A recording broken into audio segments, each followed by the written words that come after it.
Kwa wageni wachache, hiyo ndo noma baba. Hatari. Hiyo noma. Nilikaa miezi 6 nayo. Nimeona kama nimekaa miaka 6. Hiyo wanachomana visu humo, wanapasuana. Kuna mmoja alikatwa hapa, hii chikiti chote na huko. Hii yote kafumuka yani. Hii kumuongezea mdomo, kana midomo kama 3 mjomba. Mjomba alimchana. Hiyo box bag hiyo. Tofauti na Sun City. Sun City imetulia sana. Haina mambo ya namba. Namba labda wenyewe wanafanyia wenyewe kwa wenyewe. Sun City zingine nikaa sijaona namba. Ni chache sana. Namba zipo sema wachache sana wanafuatilia itikadi hizo ya. Lakini nasikia jela ya Sun City iko chini ya underground, yani uoni jua.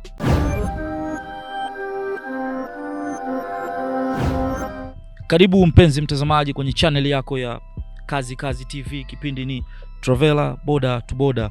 Lile pindi ambalo linakukutanisha na wanaharakati, watafutaji na wale wote ambao wameacha mataifa yao na wameenda nje ya mataifa yao kwenda kutafuta maisha, wanasema ugaibuni, au sio bwana?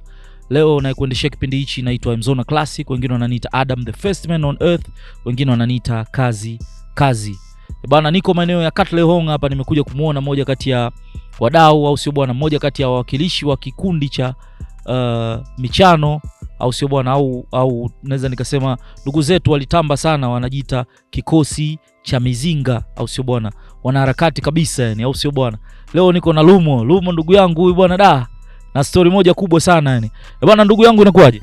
Bwana fresh vipi mzee? Kazi bwana fresh ndugu yangu. Nimefurahi kwanza, kitaa chako kimepoa, umeona bwana, sio ile location kama wanavyosema location yani kwamba ningekuta nyomi ningewangenichukulia kamera na kila kitu. Kwanza big up sana kwa kukaa maeneo haya. Shukrani sana. Bwana, location fulani imekaa Kinyamwezi Kishenzi yani. Iko fresh, imetulia, haina fujo kivile kama ulivyosikia, kwa sababu siku hizi mambo vuguvugu yamepungua, sio kama ile zamani, lakini location iko fresh, iko poa, imechill. Nakubali sana. Sasa tungeanza tu labda na majina yako, unaitwa nani na unapatikana wapi yani hasa? Bwana, first of all mimi napenda kwanza kusema shukrani sana ndugu yangu kunitembelea, kwa kunipa nafasi hii niweze kujielezea. Vile ndugu zangu waweze kuniona, vile kana Kalapina na wengine wazee wa kikosi, umeona. Kwa nashukuru sana kwa ujio wako huu. Mimi kwa jina naitwa wana George Lumo Mbapila. George Lumo Mbapila mimi kiufupi nimekaa sana maeneo ya Mbeya ujue. Shule msingi nimesomea Alengo Primary School. Watu wa Mbeya wanajua Alengo Primary School ipo wapi. Secondary nikaenda nikasoma Meta Secondary School, ambayo nilikuwa shule yangu mimi nilipomalizia hapo elimu ya secondary. Kiufupi ni hivyo tu. Okay, nakubali sana. Sasa Lumo, harakati, msafiri, unaishi Afrika ya Kusini. Unataka kuniambia kwamba wewe kutoka nyumbani yani game umeacha kabisa, umeachana na kikosi, hamna connection yoyote au inakuwaje? No, game sijaacha kwa sababu unajua kitu katika damu, au sio? Kama unavyocheza mcheza mpira vile, lazima kuna kitu kwa nacho. Ina maana kama siku nyingi hata kama hujafanya mazoezi umelitaya, lakini kuna control lazima utakuwa nazo. So game sijaacha, bado naendelea. Nina vitu fulani hivi ambavyo mtu akitaka tufanye tunaweza tukafanya. Kikosi na wasiana nao Kalapina, kama nakumbuka last time na wasiana naye ilikuwa mwaka jana. So niliongea kuhusu mambo fulani naye, kuhusu mimi naye kufanya naye kazi, lakini kutokana na mawasiliano na mambo ya kimaisha, umeona, kwa tukapoteza mawasiliano. So I think maybe kama ataona hii video, umeona, anaweza tukawasiliana vile au sio, tunaweza tukafanya kazi kama tulivyoidiana mwaka jana. So big up sana Kalapina, tuko pamoja, kikosi cha mizinga Kimya. Mwanangu Kimya yupo Cape Town. So safi kabisa. Na Kimya bwana kashakuwa ustadhi sasa. Mimi nataka nifanye naye interview bwana. Kimya ustadhi. Uniunganishe naye. Sheikh moja matata sana, kwa saizi yeye ni mtu wa swala tano. Mtu wa mkeka yani. Mimi mmoja 47 pin ya mimi msema kweli bwana. So Kimya ni yule jamaa Mkenya, yupo Kenya, yule jamaa Mkenya alifanyaga fujo fulani akakimbia kaenda Kenya. Msema kweli yeye ndio yuko Cape Town saizi kama mtu wa swala tano. Mchanganya Kimya na msema kweli. So huyo jamaa msema kweli yupo Cape Town, lakini mara mwisho nikutana naye Jozi hapa, alikuwa anakaa Jozi. Kwa hiyo yuko zake Cape Town, jamaa mmoja na mitatu kama yote yani. tunajua, lakini saizi ka feature matatu yote anavaa kanzu masaa 24, umeona. Kwa hiyo saizi kama mtu wa swala 5. Big up sana, msema kweli, tuko pamoja bwana. Mungu akubariki kwa njia yako ambayo uliochagua. Umechagua njia sahihi, sio mbaya, lakini tuko pamoja wote, tunamwabudu Mungu huyu mmoja. Pamoja sana, msema kweli. Nakubali bana. Mimi sasa, kabla hatujaingia kwenye game ile ndipu, umeona bwana, kwa sababu huko ndo tutakapoelekea, tutakapomalizia, nataka tujue tu ilikuwaje wewe umeweza kutoka Bongo ukaja zako Kaburu, au sio bwana? Ni kitu gani kilikuinspire, au labda kulikuwa kuna mtu huku akakupa mashavu akakwambia njoo? Yani hebu nipe story yako kwanza, ilikuwa kwa vipi ukatoka nyumbani ukaja Afrika Kusini? Jombi, ujue kilichonitoa Bongo ni maisha sana sana, kwa sababu baada ya kumaliza shule masomo nilikuwa nasoma Mbeya, nikarudi Dar es Salaam kwa sababu familia yangu iko Dar es Salaam. Mimi Mbeya nilikuwa nasoma tu, ingawa mzee wangu alijenga Mbeya na kila kitu kiko Mbeya. Tulikuwa na mjengo Mbeya, tuna mjengo Dar es Salaam ambao ni kwa babu yangu, so tukaamua familia turudi Dar es Salaam. Baada ya kurudi Dar es Salaam, nilipomaliza masomo nikaa katika mishemishe za kutafuta maisha. Kwa katika mishemishe kutafuta maisha, kupeleka na nini, unaenda sehemu, unapeleka application, unafanya interview, unarudi nyumbani, unasikilizia majibu, lakini upati majibu yote. Kwa baadaye unakuwa na mawazo mengine kuzinifanya nini, unafanya hichi kinabuma, unafanya hichi kinabuma, umeona. Kutokana na unajua maisha ya Bongo bwana, unafanya mtu unapata kazi kutokana nini, masuala ya kujua, even though kama una experience yako huwezi kupata kazi. So nilichoamua mimi, baada ya kukutana na rafiki zangu 2-3, tunakaa pale mtaani Magomeni, umeona, mtaa wa Lalago, maeneo Magomeni, Mbechai pale. Kwa hiyo nikutana na mwanangu siku moja, nikutana na mwanangu mmoja, mtoto wa heshima, umeona. Nilikuwa mwanangu hivi kishenzi, lakini alishafariki saizi, Mungu amlaze mahali pema peponi. Na tulikaa chini, baada ya kukaa chini tukapeana idea kwamba yeye ndo alikuja na idea, bwana inabidi tuondoke tuende zetu wapi, Afrika Kusini. So mimi kutokana na situation na jinsi maisha yalivyo Tanzania, so nikaona no, this is a good idea, naweza nikafanya kitu jua nikiwa na huyu mwana. Kwa hiyo nikajoin naye, alivyoniambia kile kitu, kwa hiyo nikakiaccept, na mwenyewe nilikuwa na accent fulani mfukoni. Kwa hiyo tuka arrange tu ni siku gani kuondoka, umeona, na siku gani kuondoka ili tuje tunaini kufika kwa South Africa. Ndio kitu kama hicho, na mwenyewe nilikuwa na hamu kwenda nje ya nchi, kwa sababu ndoto yangu mimi ilikuwa, even though kama nisingeweza kuja South Africa, lakini mimi nilikuwa na ndoto yangu kwamba kuja one day lazima niende nikaishi nje ya nchi. Hiyo ndio ilikuwa ndoto yangu kubwa. Okay, ni wazo zuri linapokuja kwa watu wazuri. Lengo kabisa halisi la wewe na jamaa yako, yani mnakuja South Africa, yani lengo lilikuwa mnakuja kufanya nini? Lengo mimi kusema kweli nilikuwa sina ndugu South Africa, ila yeye rafiki yangu alikuwa na kaka yake ambaye anaishi huko South Africa. Kwa mimi lengo langu tu kuja kufanya kazi huko South Africa, kwa sababu jamaa kipindi kile yule jamaa alikuwa anipa story ambazo, kwa yani huyo ndugu yake na mshikaji, yani alikuwa anaishi hapa South Africa, mji gani, na yani ilikuwa plani ilikuwa kwa vipi? Yani jamaa alikuwa anaishi Durban, kaka yake, umeona. Kwa lengo letu sisi ilikuwa kwamba tunatoka pale Tanzania, tunaelekea zetu Durban. So alikuwa anipa story za huko jinsi ilivyo, hata kama ukija kupata kazi bwana, ukibeba box tu kwa siku unapewa unatoa 20,000. Sasa unajua kibongo bongo 20,000 kwa siku nyingi, umeona. So mimi idea moja ambayo iliniingia kichwani sana, kwa hiyo nikaamua no, lazima mimi niende South Africa, kitu kama hicho. Umeona. So now safari kwa ukatoka wewe na mwana mlikuwa yani mmejipanga vipi? Mlikuwa mna pasipoti, mlikuwa mna kitu gani hasa ambacho kilikuwa mkononi? Safari tulipanga watu 3, tulikuwa mimi, Mzee Lumo, Ali ambaye sasa hivi ni marehemu, na jamaa mmoja ambaye anaitwa Pama, anatokea Lala. Anatokea wapi huko, Buguruni. Anatokea Buguruni, anaitwa Pama. So Pama yeye sasa ni driver matruck ambaye yupo South Africa, kwa sababu alikuja kipindi kile akapata misukosuko akarudi Bongo. So tulianza safari tukiwa watu 3, mimi, Pama na Ali ambaye sasa ni marehemu. Kwa hiyo katika safari yetu Pama alikuwa na temporary passport, mimi nilikuwa na passport ile ya kwanza kabisa, na Ali naye alikuwa na passport yao. Kwa hiyo mikoba tulikuwa nayo, ila mmoja ndiye alikuwa na temporary passport, lakini vilikuwa vyote vilikuwa valid, vilikuwa yani sahihi. lakini hata kimoja kilichokuwa fake. Okay, kwa hiyo mkachagua njia gani na ilikuwa hivi mwaka gani?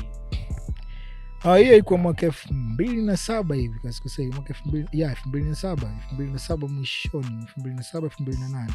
Ya kitu kama hicho 2007. Okay, sasa twende kwenye safari sasa. Tayari mko na passport ambazo ziko valid na mko na kidosho na mko na nia ya safari. Mkachagua njia gani kupita? Tumeanzia safari bwana Ubungo pale terminal. Umeona stand ya mabasi ya zamani. Tumepanda gari pale hadi tuchukua gari ya moja kwa moja hadi Malawi kasikosei. Tukaingia boda Malawi, tukapitia maeneo njia ya Kiela kule. Baada ya kupita Kiela, kama nakumbuka vizuri, tulipita Kiela pale, tukavuka boda Malawi. Ile Kiela na nani na Malawi. Umeona tukavuka ile boda, baada ya kuvuka sikumbuki boda inaitwaje ile ya Kiela. Lakini tulipita njia ile pale. Baada hapo tukapita kasikosei ile Longwe ile pale. Mazingira ya Malawi yalikuwaje? Ulivopita Malawi pale ulionaje mazingira yake? Sisi na Malawi sisi tuko juu sana. Malawi iko very locally. Malawi iko local, lakini ndo maisha ya Kiafrika ndo tuliazoea, lakini Malawi iko local sana, yani imekaa Kiswahili sana. Ghorofa moja moja na hesabu lile umeona. So kwa kibaharia yani uwezi kuyapenda maisha yale pale, kwa sababu mimi ndoto yangu pale njia tu, lakini iko very local, lakini watu wake walikuwa fresh tu, hawana longolongo nini. Tu Malawi wengi wafupi kwa sababu wana asili ya Kizulu. Wafupi. Malawi wana asili ya Kizulu? Malawi wana asili ya Kizulu, Wanyasa wale pale. Na mwenye Mnyasa, sasa big up sana kwa Malawi pamoja. So tulipita Malawi, tukatoboa kutoka pale mpaka tukasema moja ni Mwanza. Tukapita Mwanza boda, tulipofika Mwanza boda pale tusema ilikuwa late, hatukuweza kugonga tuingie upande wa pili wa Mozambiki. So tuliamua kulala pale, lakini mpaka Mwanza kuna sehemu inaitwa Mwanza au Tete? Malawi inaitwa kuna sehemu upande wa Malawi moja inaitwa Mwanza boda. Ni mkoa kasikosea ile pale. Mkoa ile pale na Mwanza, afu na kama kienda Kiela kuna boda ya nani. Kasikosea boda ya Malawi inaitwa Mwanza boda. Kwa hiyo ikawaje sasa mkaingia Mozambiki vipi? Pale Mwanza boda tukuweza kuingia siku hiyo. Tulikutana na jamaa fulani ambao walisema kwamba sisi tutawavusha kwa sababu kutoka hapo Kigonga wanawazingua upande wa passport. Yani kama ilikuwa nataka kutapeli fulani, sisi tukakubalia kwa sababu tulikuwa hatujui nini kinachoendelea. Kwa kadai kwamba sisi tuwagea hela kiasi fulani, baada ya kuwagea kiasi fulani watatuvusha boda. Umeona? Kwa hiyo tulipowagea hela wale jamaa wakatuvusha. Kumbe walituvusha tu pale Mwanza boda. Lakini boda Mozambiki kuingia Mwanza tulikuwa bado hatujaingia. Kwa hiyo wakatuacha kama katikati, akamwambia nyinyi mmeshavuka mnaenda. Umeona? Kwa hivyo tuacha katikati, sisi tunaenda, lakini tukawa boda Mozambiki hatuioni. Lakini tunajiuliza sisi wenyewe, vipi mbona tumevuka boda lakini boda nyingine mbona tuliona kama tulivyozoea tulivuka boda ile pale ya Kiela. Umeona? So tukaulizia watu wakasema iko mbali sana ya nani kati ya boda ile Mwanza boda na ile boda ya upande wa pili ya Mozambiki. So wakatuambia nyinyi mmeshatapeliwa. Umeona? Kwa cha kufanya inabidi mrudi nyuma, mwatafuta wale jamaa wa hela yenu ili mwanze safari moja tena. Umeona? Kwa hiyo ndio ikawa hivyo. Umeona? Kwa hiyo tukarudi nyuma, tukaamua kuanza safari moja. Tukaanza kwanza kabla hapo tukaenda kuripoti kituo cha polisi, bwana sisi tulikutana na watu fulani watuambia ABCD. Umeona? Kwa kiufupi tumetapeliwa. Umeona? Kwa tuko naomba msaada wenu, tusaidie watu tutawapata vipi, kwa sababu wale watu inaonekana watu wa pale boda na polisi wanajua. Akasema okay, hakuna tatizo, nyinyi subirini, kama mnaweza mlala hapo nje, kesho tutawakamata, si mnawajua mkiona. Tukamwambia tukiwaona tunawajua. Kitu kama hicho. So then tukalala pale boda. Siku ya pili yake asubuhi ikawa mida saa 3 saa 4, kwa sababu dai pale kuna mbu. Ile Mwanza boda si mchezo. Sio poa tumeliwa na mbu, kwa sababu kuna kijoto fulani next to Tete. Unajua kuna joto. Tete kuna joto sana Tete. So tumelala pale boda siku ya pili yake kama mida saa 3 saa 4, tunaona wanakuja mdogo. Umeshatusahau, unajua sisi tumeshaondoka ujue. Kumbe si kitambo tunawasubiria pale. Umeona? Kama wamewachukulia wanajeshi. Tumesha report, alafu hapo tunasema kia kambi. sisi kama bwana sisi tunafuata tu kwa sababu tumesha report, kwa hiyo hamna case. Umeona? So from there nini, baada ya kuwaona wanakuja sisi tukawakamata tukawakunja. Tuwakunja bwana, tumewakunja kinoma noma, even though kwamba wako kwao Malawi, lakini tumewakunja kinoma noma. Umeona? Tukawapeleka hadi kituo cha polisi, tukamwambia wajamaa watapeni ndio hapa mtukia kiasi fulani, ile ambayo walichukulia sisi ni ndogo kwa sababu tulivyoenda ni ndogo sana. Tulivyoenda kituo cha polisi tukaiongeza ile hela. Kwa hiyo tukapata double. Umeona? Jamaa akaogopa kaona jamaa kweli noma. Mabalia wamekasirika. Akasema jamaa kweli noma. So polisi pale kule wakakamata, wakatiatia makofi. Umeona? Wakakiri kweli wamechukua hela, wakadai kwamba wataweza kuturudishia. Kwa hiyo kabidi wakapigiana simu wenyewe kwa wenyewe kwamba hela haiwezi kurudishwa, ili tupate hela sisi tuweze kuendelea na safari yetu. Kweli jamaa walifanya vile vile, wapigiana simu wakachanga hela yetu, ikazidi na ile. Umeona? Tukapata hela yetu, tukawashukuru pale polisi. Umeona? Sisi tukaunga na kwa wazee mkuu hapa hela hata senta tujaunga. Najiunga hata senta. Na wenyewe mnaingia. Na wenyewe hawakutuulizia chochote yani. So tulichofanya sisi tukasema no, this time tunabidi tupite pale tugonge, tuvuke upande wa pili. Hii masuala kusema sijui namna gani vipi, tu jump tu bila kugonga itakuwa si, kwa sababu tuna passport, wewe una temporary passport, hapo zote zinafanya kazi.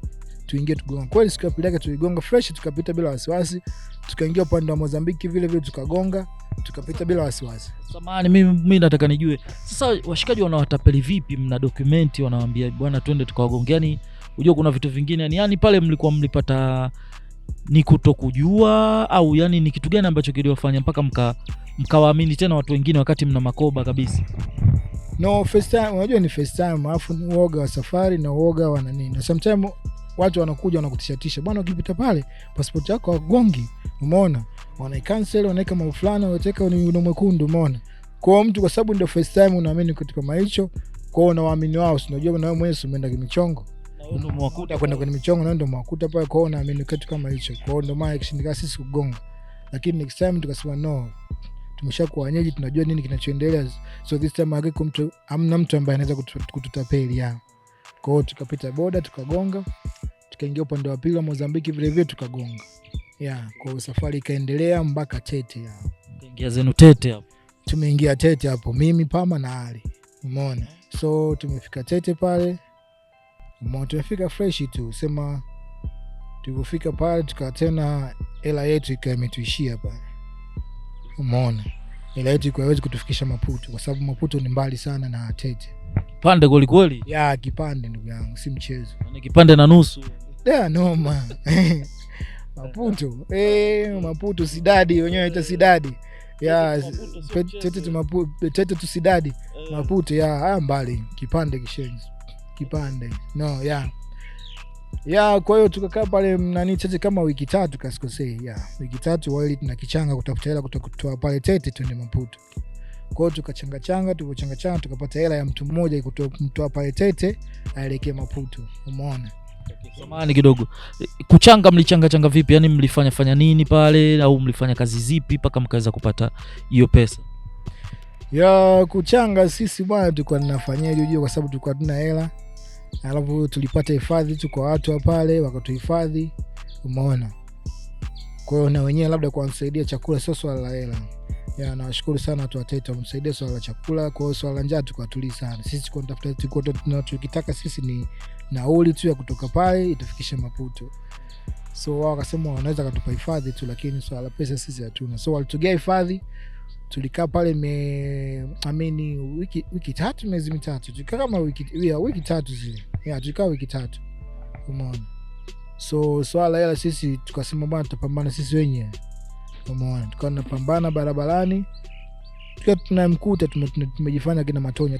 Tutakayemkuta sisi tunamwomba msaada kwake. Na Kiingereza hawajui pale, wanaongea Portuguese. Tete wanaongea Portuguese, wanaongea na lugha yao pale Tete. Wale sio mashangani, wale sio kabila gani kule. Tete kule. Umeona? So na sisi wenyewe tukawa tunajifunza Portuguese hivyo mdogo. So kila siku tukiamka asubuhi tunakunywa chai yetu pale asubuhi, tunaingia mtaani tunaomba hela. Umeona? Kwa hiyo tunaweza kukutana na polisi wa Tete nao Kiingereza hajui, kutaona unajua Kiingereza na kuomba cold drink. Utasikia my friend unakuonyesha hivi. Sasa unajua kama hivi, unajua jamaa anataka cold drink, huyu anataka soda, huyu anataka la soda. Sasa la soda utapata hapo. Wakati mwenyewe unachanga utoki pale uende za kwa Maputo. Uko unaambiaje? Naomba my friend nothing. Unaona? Hapo anakuulizia passport ujue. Passport. Naambia yeye naye passport. Okay. Sasa katika watu 10 ambao labda umewaomba, wangapi wanatoa na wangapi wanawazingua kuwasaidia msaada? Katika watu 10, watu 1, 2, 3 wanaweza wakatoa. Umeona? Wengine wasitoe kutokana na uwezo wa mtu na kutokana na roho ya mtu vile vile. So umeona? Kwa sababu sisi hatuna ile uhakika kwamba nani atatoa nani hatatoa. Sisi kwa nemwendea mtu yoyote. Yani hiyo nimekuuliza ni ki statistic, yani kitakwimu, yani nilikuwa nataka tu nijue, ndio maana nikakwambia katika watu 10 yani watu wangapi ambao yani nimekuuliza ki mahesabu zaidi. Okay. Kwa hiyo sasa pale mkafanikiwa mkapata ile pesa. Ikawaje sasa? Nani ikawaje yani mkapata pesa ya mtu mmoja? What was the game plan hapo? No, tukapata pesa ya mtu mmoja. Then baada ya kupata pesa mtu mmoja tukakaa chini tukaongea mimi na Maremo Ali na Parma kwamba no, hapo tumeshapata pesa mtu mmoja. Kwa cha kufanya sasa hizi, kwa sababu wewe Ali ndio unaenda kwa ndugu yako afu ni mwenyeji, kwa sababu aishawahi kuja kasikosea Ali kama aishawahi kuja huko South Africa. Umeona? Na wewe ni mwenyeji, kwa tukutangulize wewe uende, au sio? Ukishaenda wewe, au sio? Then wewe ukishafika Durban utufanyaje uchini sisi na si tuje huko, na unajua ukishafika Durban unaweza kupata ile kiasi chochote, and then brother yako anza kukupa hela ukatumia sisi na sisi tung'oke tuje huko. Umeona? So kweli sisi tukampa hela Ali, mimi na mwanangu Pama tukakubaliana kwamba Ali inabidi aende kwa sababu yeye ndio kama mwenye kaka kule na anaweza kupata msaada haraka akatusaidia sisi. Umeona? Kweli Ali alipokwenda kule akatoka kweli tukampa hela akatoka kaelekea zake wapi? Durban. Sema baadaye baada kukaa muda mrefu sana Ali alielekea Pretoria. Sema nitakuja kuelezea vipi kwamba Ali mpaka alienda Pretoria kwenda Durban. Umeona? Kwa sababu Pretoria kuna mboy wake tu jamaa mmoja mmoja J4 ambaye mpaka saizi yupo na wasiliana naye J4 yuko zake Pretoria mpaka saizi. Kwa Ali aliondoka baada kwenda, sisi tukajua bwana Ali ameenda Durban. Umeona? Kwa tukanamsikiliza yeye baada kwenda Durban. Tulikaa sana na msikilizia Ali ili aweze kutumia nauli tuondoke zetu pale sisi Tete tuelekee Sidadi Maputo. Yani lengo la Ali kutangulia ni ili aweze kufanya utaratibu wa kuwatumia pesa. Na kipindi kile mlikuwa hamna simu. Yeye ndo afike huko apigie simu. Kwa hiyo mkaganda pale mkawa mnamsikilizia Ali, mliganda pale kwa kama muda gani hivi ili mpaka mkaja kuona ujamaa hamna dalili zozote? Tuliganda kama wiki, lakini wakati tunamsikilizia Ali vipi sisi wenyewe tunafahamu mchakato ile ya kufanya umatonya. Unajua? Huko tunamsikilizia Ali sisi tunafanya mpango wa umatonya. Umeona? Vile baada ukaa sana pale tukapiga na simu bongo akatumia hela kiasi fulani. Tukaweza kudraw pale ni Tete. Umeona? Kwa hiyo tukachanga ile hela ambayo tulikuwa nayo sisi. Umeona? Na ile hela ambayo tutumia, kwa hiyo tukana kiasi fulani ambacho kinaweza kutufikisha Maputo. Umeona? Kweli sisi tukachukua ile hela tukawaga wenyeji wetu pale, tukawashukuru kwa chochote walichotufanyia, wema wao. Umeona? Baada hapo akasema bana, nyinyi mkiondoka bwana mshafika South Africa mmefanikiwa, amrudi tena kutoa shukrani. Umeona? Tukamwambia basi tutarudi tuombe Mungu. Tunajua bwana Mungu mengi. Umeona? Ulirudi? Urudi wapi? Urudi wapi bwana? Sema Mungu akijalia tena tutawaona kama wapo hai. Unajua bwana kama wanatukumbuka. Lakini naikumbuka mimi ile sehemu 2018. 2008. 2008 ile pale. So naikumbuka ile sehemu tulikuwa nakaa camp ya polisi. Kuna camp ya polisi inaitwa Georgian Marcel Street pale Tete. Naikumbuka ile sehemu. So kwa tukafanikiwa kutoka mimi na mwanangu Pama tukaelekea mpaka Maputo. Umeona? Sidadi yenyewe ita Sidadi Maputo. Hapo unaonaje hilo jiji yani? Maputo jiji limejengeka, mji mzuri sana Maputo. Uko fresh kibiashara, kimovement yani, kishughuli yote yani Maputo. Hekalu yani. Na hekalu Maputo. Kuna mijengo mule, kuna miflat kwa maana Wareno wameacha vitu vya maana. Unaweza ukaishia pale ujue. Unaweza ukaishia pale mjomba. Na Maputo si mchezo. Bonge la jiji. Kwa hiyo tukafika Maputo pale. Baada ya kufika Maputo tukakutana tena na wenyeji wetu. Tukakutana na Watanzania. Umeona. Hela yetu imeishia pale. Umeona. Kwa hiyo tukawaambia jinsi ilivyo. Umeona, akatuelewa, akatuchukua. Umeona, tukawa tunaishi nao. Tumeishi nao kasikose kama wiki au wiki mbili hivi. Baadaye akatuchangia tukapata nauli, akasema nyinyi inabidi mchange hapo muende mpaka Swaziland, sehemu moja inaitwa Manzini. Manzini pale mtakuta wabongo pale watachangia mpaka pale mnapotaka kwenda nyinyi. Umeona? Tukasema no, sio kesi, hamna tatizo. Kweli kuna bongo moja sikose alichukua na gari yake akatupeleka mpaka boda ya nani ya Maputo, boda ya Mozambiki na Swaziland. Alitupeleka boda ya Mozambiki na Swaziland. So akatuacha pale boda, sisi tukaingia boda tukagonga na panda Maputo na kugongea Templale. Sema ukiingia Swaziland Templale wagonga. Kwa hiyo pama ikashindikana kugonga kwa Swaziland. Kwa hiyo walimfanyia mchakato pale ili kuvuka aje upande wa Swaziland. So mimi pama nikamwacha pale. Nikamwambia mimi nakuacha, wewe utajua utafanya vipi. Leo tutakutana mbele ya safari. Umeona? Kweli mimi nikamwacha, mimi nikamtoa kwanza kuingia Manzini. Umeona? Sema yeye baadaye akafanya mchakato. Kweli bwana akavuka upande wa pili. Siku ya pili yake nimefika Manzini. Umeona, mimi niko nafikia sehemu kijiji fulani polini huko. Siku ya pili yake naelekea town nini kama kawaida kuomba msaada kujifanya matonya, na kutana na mwanangu Pam. Bwana vipi inakuaje? Fresh mpango mzima vipi Lumo vipi umevukaje? Na nipa story nzima. Umeona, sema fresh bwana, mradi tu umevuka, tumekutana hapo kizazi mjomba, kama vipi tuendelee na harakati zetu kama kawaida. Tunafanyaje sasa mjomba? Hali ndio kama hivyo kimya. Kwa hiyo tunafanyaje? Inabidi tuelekee Jozi mjomba. Deben hatukujui. Umeona, mwenyeji wetu ndo katuzingua, lakini mji ambao leo na masekeseke nyingi ambao umechangamka sana, tuelekee zetu Jozi. Umeona, kweli sisi tunafanya mpango tupate nauli tutoke pale Manzini tuelekee Jozi. Umeona, tumefanya mchakato pale, mpaka tukapata nauli juu ya kuelekea hapo juu ya Jozi. Lakini nauli ile ilikuwa inatufikisha labda Merelani, tuweze kufika Jozi ambapo ni Sprite Merelani Kwa hiyo kweli siku tukapanga safari bwana, mbele sasa tuondoke tuelekee wapi? Tuelekee Merelani. Kwa sababu bwana nyinyi mambo paka watu wakatupa nini, wakatupa full kipindi kwamba tufanyaje bwana, hiyo hela ilikuwa nao jitahidini, inaweza kufisha Merelani. Sasa Merelani pale mchange nyingine Respect Mpumalanga hiyo hapo. Mkiingia na Respect pale tuna wabongo kibao atawasaidia mwezi kufika Jozi. So tukachanga kweli tukapata hela. Tukapanga siku ya safari, tukaanza safari yetu sisi. Umeona, kuelekea na Respect. Umeona. Lakini tulipopanda daladala, lakini basi ikatushia njiani kutokana na nauli yetu ilikuwa ndogo, sijui hata sikuwa seleka kutimia au kuelewa malugha alongea. Tukuelewa kulikuwa vipi, kwa sababu gani wale jamaa tueleweshi vizuri, na Swaziland sometimes lugha kwa kama sisi. Umeona, so Swaziland na Kiingereza wapi na wapi. Umeona, asilimia kubwa Swaziland wanaongea sana Kiswati. Ulikuwa unakipiga lugha fresh?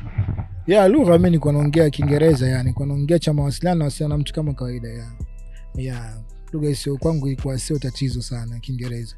Umeona, so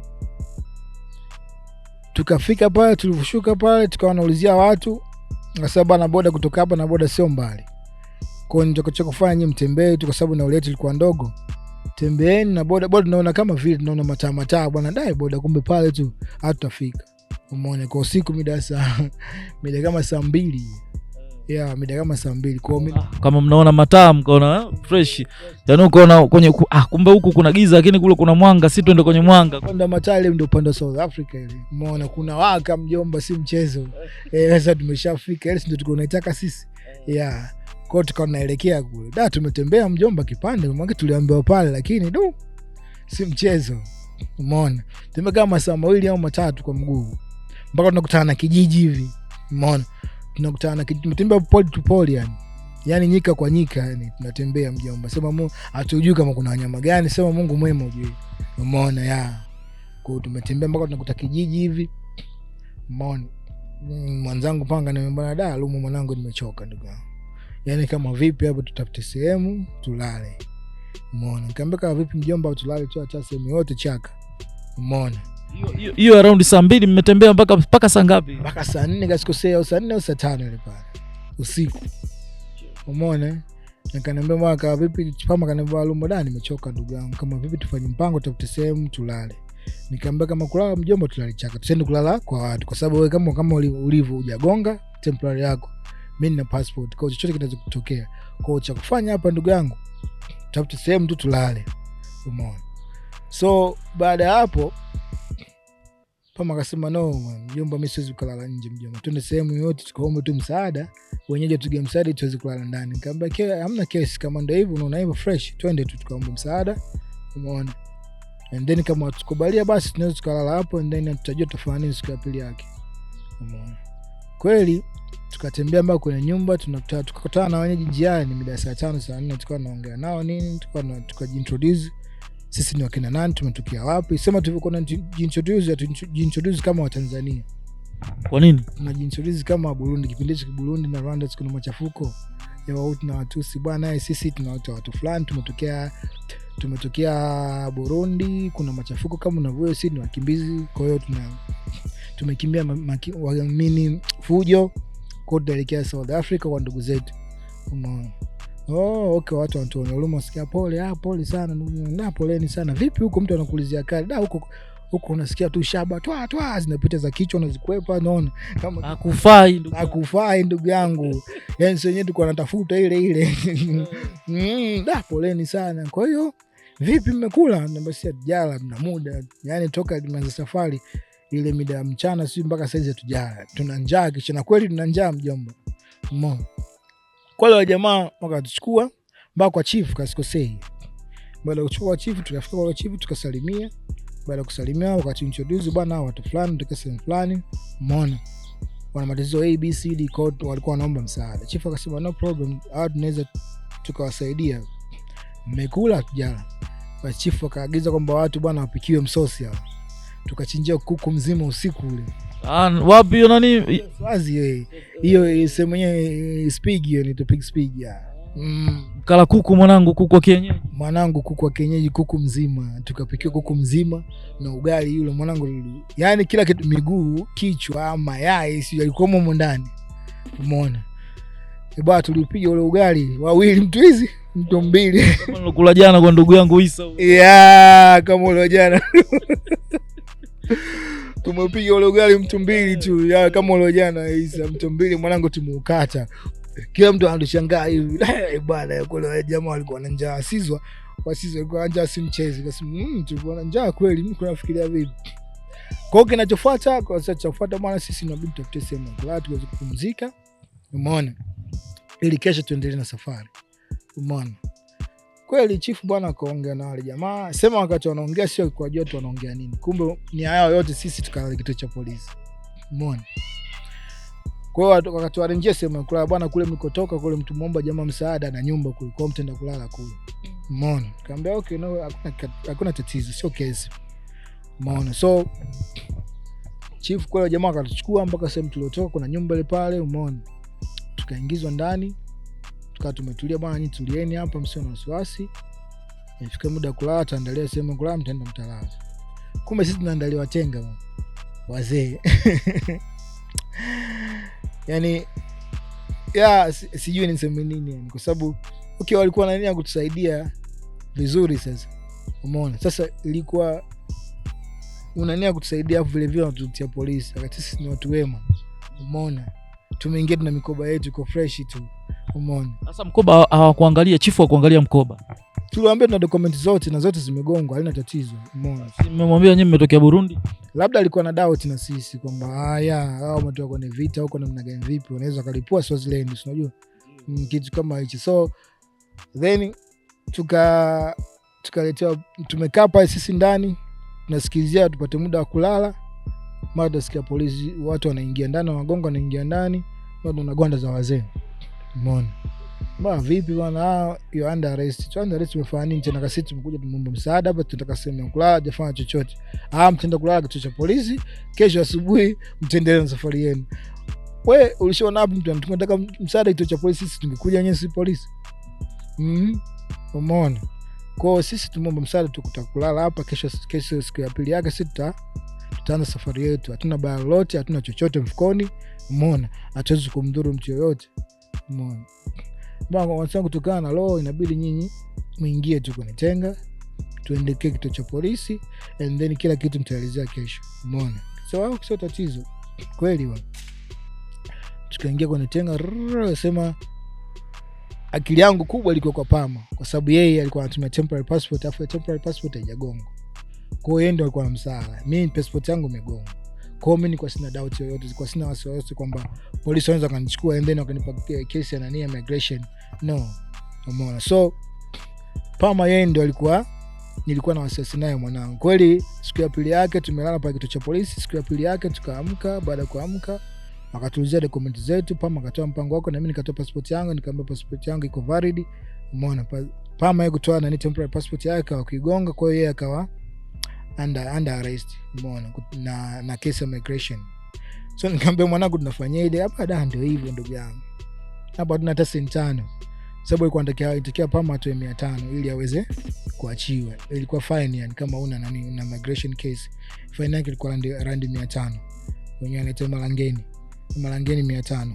Umeona? Sema currency yake inafanana na nani, na South Africa. Na randi inafanana na randi. So malangeni 500 sisi kwa hatuna kitu, mimi kwa sina senti 5. Umeona? So ikabidi Pama siku ile apeleke mahakamani. Siku ile akahukumiwa kwamba kwenda miezi mitatu jela, kasikose miezi 3 au miezi 6. Mimi ikabidi kuna askari mmoja anaitwa John Zamini, yeye alinichukua akanipeleka kwake, akaniambia wewe una vipi? Ngambia mimi sina senti 5 hapa nilipo, nibakia mimi na shilingi 20. Askari ndo akakuchukua akakupeleka kwake? Wa kike wa kiume? Wa kiume mjomba. Usifanye hivyo ndugu. Wa kiume kanichukua John Zamini.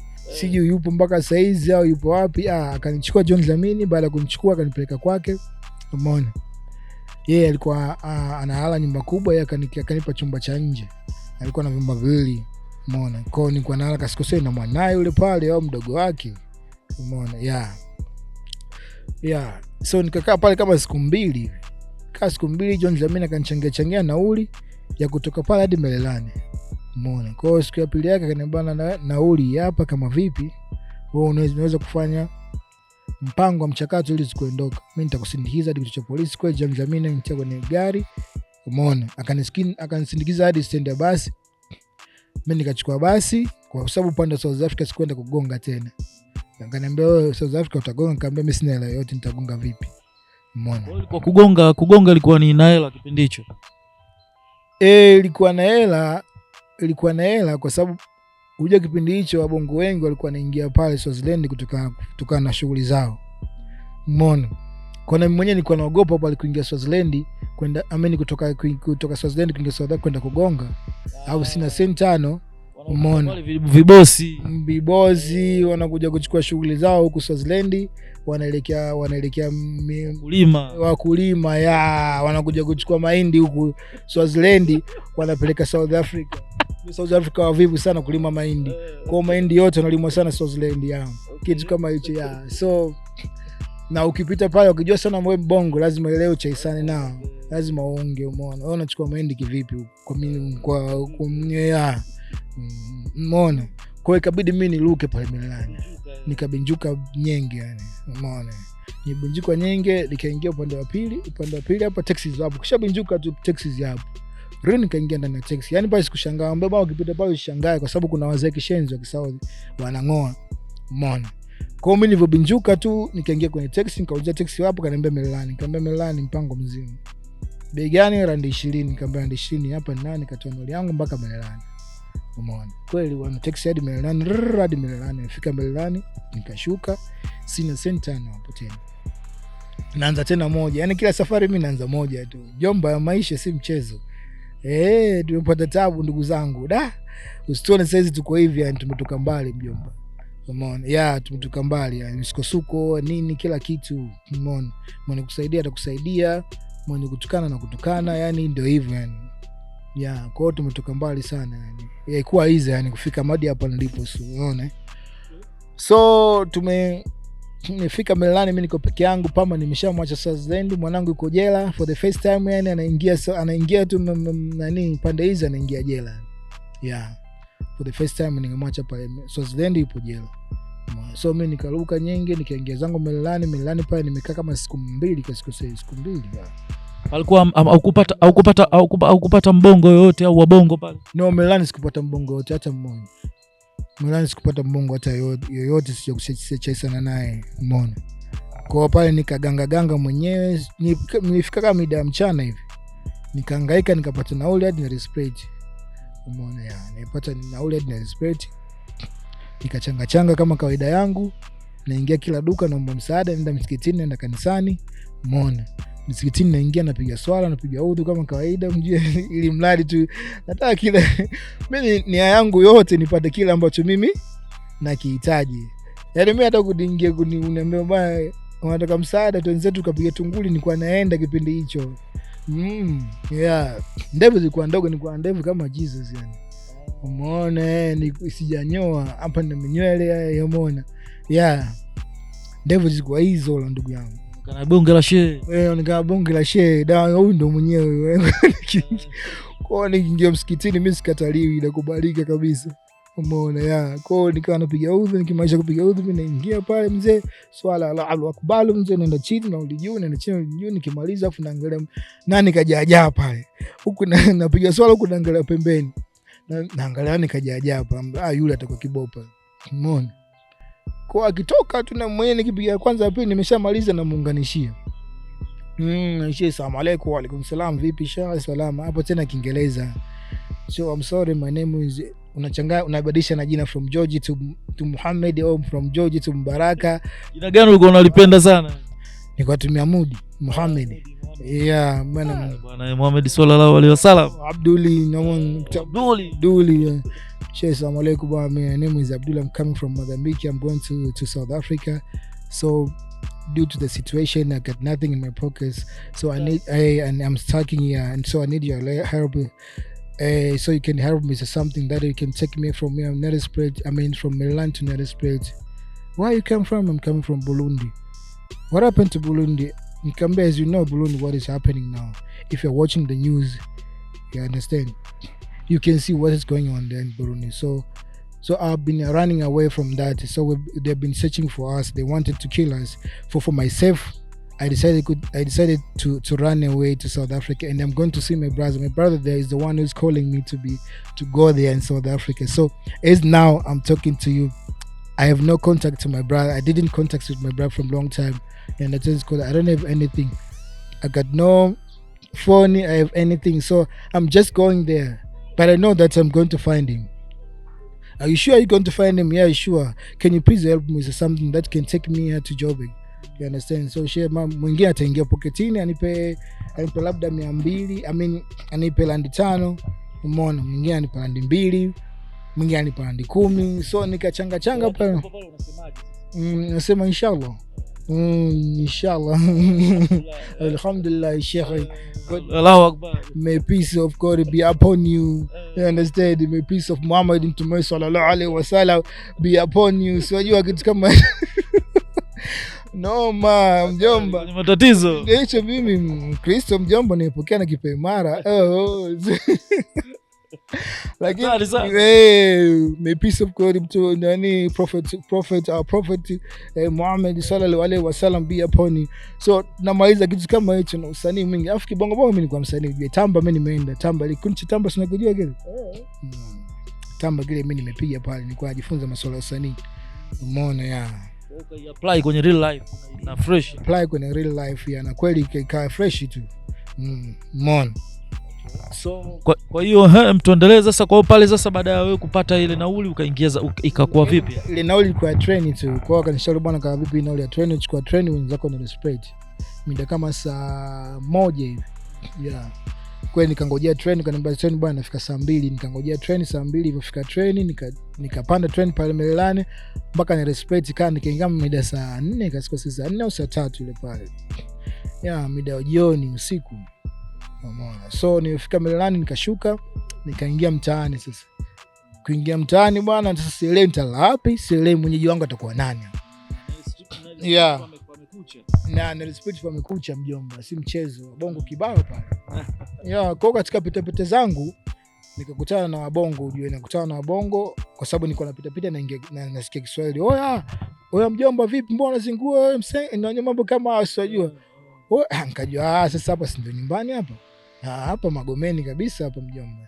Waswahili zangu ngoja mimi niingie hapa umeona.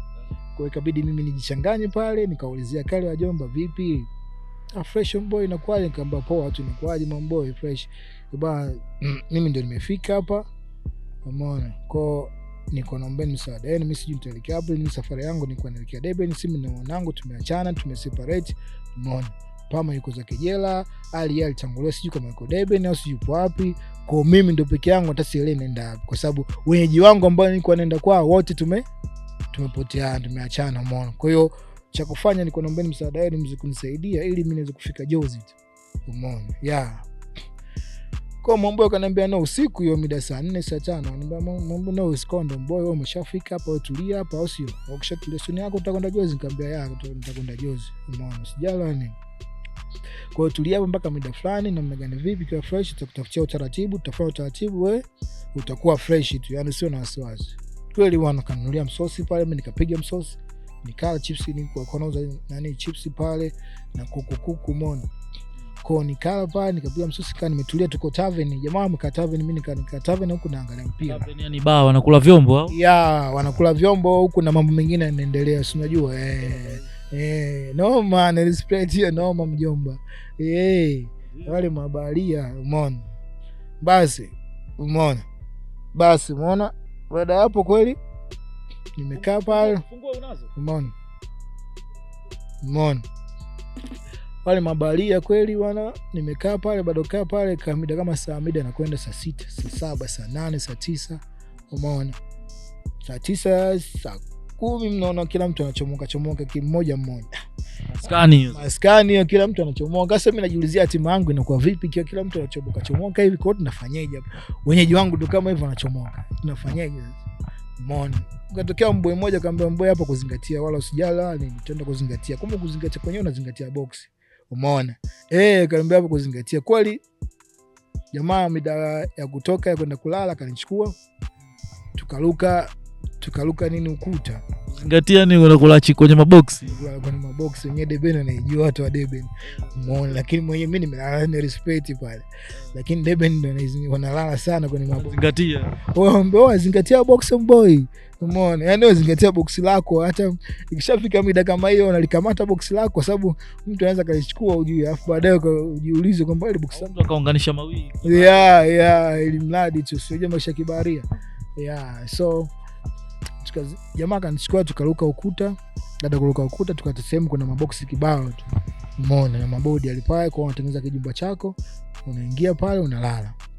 Ilikuwa mida miezi 12 ile pale. Ya miezi kama hii hapa yani. Yeah.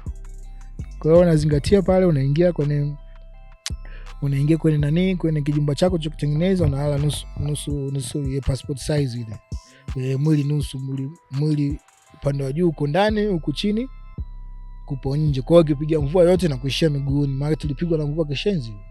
Mbali nimekaa mjomba kama wiki ndio nakaba nikapata nauli kutoka pale, nimechanga. Baada ya bahati nzuri nikakutana na mboy wangu wa Magomeni. Sawa ile jamaa. Nikamwelekeza, akaniambia bwana wewe unatokea hapa? Nikamwambia mimi natokea Magomeni mtaa Lago. Tokea Lago ya. Unajua Muidini? Nikamwambia Muidini namjua, sio Muidini na mboy wangu. Umeona? Yule mwasi yako anaitwa nani? Mimi msahau. Umeona? Nikamwambia bwana Muidini na mboy wangu mimi namjua. Yaani naishi hapa Poa na Mdomo. Akasema usijali mboy, basi mimi kesho nitakugea nauli ya kwenda zako nini Jozi, sijali wala nini. Kweli mboy siku ya pili yake kanigea nauli. Unaona? Akanunulia na soda ile pale, kasikosei 2 lita ile pale yani kwa ajili ya njiani. Umeona? Yeah. Mimi nikachukua train, nikasikosei nichukua train nichukua train mpaka Jozi. Umeona? Jozi sasa nitaenda kwa nani Jozi? Okay, uko kwenye train sasa, mazingira ndo unatoka Nelspruit ndo unaanza kuingia sasa Johannesburg. Uliona vipi? Uliingia kwanza Joburg mida gani? Jozi niliingia mida mapema kwa sababu safari ilianza asubuhi ile pale. Yeah, kwa Jozi ni kama mida ya saa 6 hivi au saa 6-7 kasikosei. Okay. Kwa safari nilianza mapema kutoka Nile Street kuelekea Jozi. Yeah, kwa hiyo uliingia au kuingia, yani job kuingia usiku, yani uliingia mapema tu? Uliingia mapema jioni. Mazingira ulionaje, mazingira ya Johannesburg ambayo labda tofauti na huko kwingine kokote au miji mingine yote? No, Jozi nilivyoingia kwanza, yani ukiingia tena lazima ushangae jiji kwanza. Kumechangamka, umeona? Yani movement ziko yani hapa na pale, yani kuna movement kishenzi yani. Alafu unashangaa yani viberiti vya kumwaga mjomba, si mchezo. Nikasema jiji si ndio nataka, ndio hili hapa nimefika. Sasa Jozi ndio hii nilikuwa nataka mimi. Umeona? Sasa hapa sijui nitaanzia wapi, stress inakuja, ndo utalala wapi au unaenda kwa nani? Na ya ndala wapi, nitaenda kwa nani? Sina mwenyeji yoyote. Umeona? Sina mtu yoyote ninayemjua. Umeona? So kama kawaida bwana, unajua katika pita zangu tena nasikia Kiswahili, sijui Kiswahili. Oya vipi mbona hivi na hivi hapo, mambo vipi? Kasema sasa bongo ambao wanaongea Kiswahili, ngoja niwafuate. Umeona, kuwafuata pale nikajitambulisha mimi ni nani. Umeona? Wakaniambia sasa mbona umekuja kwa nani? Nikamwambia bwana mimi natokea Magomeni. Nikaelezea jinsi ilivyokuwa huko nyuma, umeona, mpaka nimefika hapa. Akaniambia da basi mbona usikonde, hamna kesi, umeshafika hapa. Sema maskani gani? Maskani pale ilikuwa Brile. Brile kipindi hicho kuna vibanda vya jamaa wanaouza nguo, wengine wanauza matunda. Ndio nilifikia pale Brile. Akaniambia maskani wa jamaa sikuwa watu wa Mbagala, kwa sababu wa jamaa kipindi hicho watu unajua South Africa kuna matabaka. Sisi wa Tanzania wenyewe tuna matabaka. Umeona kwamba kipande hicho ni watu wa Magomeni, yani kwa hapa South Africa, lakini kibongo haipo mambo kama haya. Yani ukija huku inabidi utafute, kama utokea Magomeni utafuta mambo yako Magomeni, hata kama umjui, lakini kitendo cha yeye kutokea Magomeni atakupokea. Umeona? Huyo hapo kama unatokea Mbagala hivyo, kama unatokea Zanzibar ndio hivyo, kama unatokea Tanga ndio hivyo. Umeona? So kitu kama hicho. Yeah, kwa hiyo nilipofika mara kwanza jamaa alivyonipokea akaniambia basi natokea Magomeni, nitakuelekeza kama mambo zako wa Magomeni. Umeona? Sio kwamba nipe msaada. Umeona? Yani yeye ana point bwana kwa mambo za Magomeni, kwa kukutana na ndugu zako wa Magomeni wakupitishe. Kuna maskani ile pale, nenda maskani ile pale, kuna watoto wa Magomeni pale. Kwa hiyo utakutana nao pale, unaweza mkajuana. Umeona? Mtapanga wenyewe mtafanya nini. Yeah, sure. Kwa hiyo wakanipeleka kwenye maskani ya watu wa Magomeni. Umeona? Mimi nikafika kwenye maskani ya watu wa Magomeni pale, nikawaelekeza jinsi ilivyokuwa. Akaniambia amboya usikoni, nikisema tutakupeleka Chaka Mida. Umeona? Kwa Chaka tena. Muziki wa Chaka. Sasa mamboyo hapo sijua tena, kila mtu anaongea Kiingereza, basi mimi ngajifanya kama sijui Kiingereza vile. No, don't worry, yo boy umeshafika hapa nini, Kiingereza cha kuungaunga sinajua kile, na mimi nafanya sijui Kiingereza. Okay, yeah. Umeona, ukutana mademu zao Kiingereza kwa sana, kizuri kwa sana. Nikamwambia kumbe wanajua upande Kiingereza, mimi niko vizuri sana. Umeona? Sema unajifanya vile, usijifanye ukienda sehemu sijui lazima wasome mikali. Mikao lazima wasome watu. Umeona? Kwa hiyo nifika pale ukanipeleka Chaka moja inaitwa Merchandise, sio kama unalikumbuka Merchandise ulilikuta kipindi hicho Chaka. Sasa wameshaikarabati, iko maeneo ya Brina Nugget Merchandise ile pale. Sasa bonge la jumba wamekarabati, bonge la ghorofa kishenzi. Umeona? So ilikuwa Chaka kipindi hicho. Maana kuna masimba huko. Watu walikuwa wanazinguana. Kulikuwa kuna nani kabali huko. Wa Zimbabwe walikuwa nakaba kishenzi. Watu wanapigana visu. Umeona? Mariam Damas naye katokea huko. Mungu amweke mahali pema ya. Damas naye alikuwa Chaka hilo hapo, kwa sababu mimi ni makuta pale Damasi na jamaa wengine. Umeona? Wakina Kinega, kina nane ni makuta pale ya. Kwa Chaka moja na kina nani Kinega? Walikuwa wanakaa Merchandise ile pale. So nimekaa pale Merchandise mimi kama siku 3 nilikuwa nalala Chaka. Kuna sehemu moja na watu wengi. Umeona? Kulikuwa juu floor ya 3, nilikuwa kwa floor ya 3, kuna sehemu, kuna hoteli, kuna jamaa mmoja kwa Taroja anapika chipsi. Umeona? Floor ya 3 ile pale mimi nalala pale, asubuhi naamka mambo wanakuja hapa kama ujala ndio wanakuita. Unajua uzuri wa sisi wa Bongo bwana, upande wa msosi yani mtu akiwa nacho sio mchoyo, anakusaidia. Kwa hiyo mimi sikuweza kulala njani nilipoingia pale. Umeona? Kwa ukigonga hicho hapo umemaliza, kuna mwingine ananua chakula jisikie upo nyumbani, kama vipi njoo ujiunge hapa, si unajua ya unajiunga na mwenyewe, si unajua ugeni ule pale unadai vyakula mbona mingi sana, umeona. So ndio hivyo, nashukuru sana kwa upande wapo wa Bongo da, Mungu ape waendelee kuwa. Mwenyewe nikianza niwape saluti tu maskani pale mjini kwa Mandela pale, nilikuwa naendaga sometime, yani da unajua tena sina mchongo, labda yani bado mchongo sijapata, niko kwenye ile hard time ile, ndo miezi ya mwanzo ile. Kwaona kuta unaenda pale mtu kashapiga dili lake huko, anakuja pale ananunua. Wakina Ideri walikuwa wananunua kipindi kile, saluti sana kwenu, umeona bwana. Mzee wa Ngamiani pale walikuwa wananunua msosi, yani unakuta vyakula hata kwako unaweza hata ukala mara 5 yani. Sisi wa Bongo panda chakula tuko vizuri, yani atakunyima mchongo lakini sio chakula. Mbongo atakunyima mchongo lakini sio chakula. Yani sasa hivi kwa town sidhani, kwa sasa hivi kwa town labda huku fresh naona kidogo mna support, lakini huku tuna umoja sana. Njauji huku sisi tuna umoja, umeona. Sijui kwa kipindi hicho ujue Jozi ilikuwa poa sana, tulikuwa naishi in peace. Wa Bongo tulikuwa naishi peace, tulikuwa na mshikamano, umeona. Kwao nimekaa pale mchinji siku ya kwanza, siku ya pili, siku ya tatu, na kuja kukutana na mboi wangu ambaye tulikuwa naishi naye Mbeya, umeona. Yeye alikuja kitambo sana, mimi niko darasa la 6 kasikosei, la 6 au la 5, yeye ndio ameshafika huko. Mimi nimekaa pale floor 3 ile, na mwanamtu ile kwa sababu yeye anatoka floor ya pili kasikosei, floor ya kwanza anakuja kuoga juu. Mwasoi kwa chaka utakuta chini maji yanatoka, watu wanakuja kuoga juu. Kwa kipindi anakuja kwa anaitwa Lumwa. Kama ushakumsikia na kimkono hivi, umeona Lumwa na kimkono hivi. Mkono mmoja ambao ni mbovu, umeona anaitwa Lumwa. Sema mimi nilipofika pale watu kanifananisha na Lumwa, ngasema mimi Lumwa sio Lumwa, yule Lumwa mimi Lumwa. Lumo wewe, yule Lumwa. Umeona, kwa mimi nilikuwa sema Lumwa, watu wanifananisha Lumwa nini, no, ngamba mimi Lumwa sio Lumwa, umeona. Kwa jamaa alivyoibuka tu kalivyo nini, sasa alinacha mdogo, ujue nimekuwa ana kanita jina la brother zangu, Denson, umeona. Brother zangu anaitwa Denson, ngamba Denson, nikamwambia no, mimi si Denson. Nani George? Nikamwambia mimi George. George, bwana nisubiri enda kuoga natoka sasa hivi, umeona. Niambia hamna noma. Mkutana wapi sasa? Mkutana hapo merchandise floor ya 3, umeona. George, bwana umekuwa hivi? Nikamwambia vipi nimekuwa, mbona mimi nimekuwa toka zamani tu mjomba. Vipi umeingia lini? Niambia mjomba na siku ya 3 niko home. Siku ya 3 uko home? Nikamwambia na siku ya 3 niko home mjomba. Bwana hebu nisubiri nioge afu tenda zetu magetoni. Nikamwambia kizazi mjomba, pango mzima, umeona. So Lumwa kaoga, pambazi kuoga kutoka, mimi kanichukua tukaenda magetoni. Kufika magetoni nikutana na mmoja anaitwa Ali alikuwa na duka mtaa Nugget na market pale. Ali naye soma na brother yangu kwa shule moja Mbeya inaitwa Ikuti Primary School. So Ali naye soma na brother yangu Ikuti Primary School. So alivyoniona toka anifanisha brother yangu anaitwa Bahati ambaye sasa ni marehemu, Mungu amweke mahali pema peponi, umeona. Bwana wewe mdogo wa Bahati Lumwa? Nikamwambia Bahati Lumwa ndio mimi.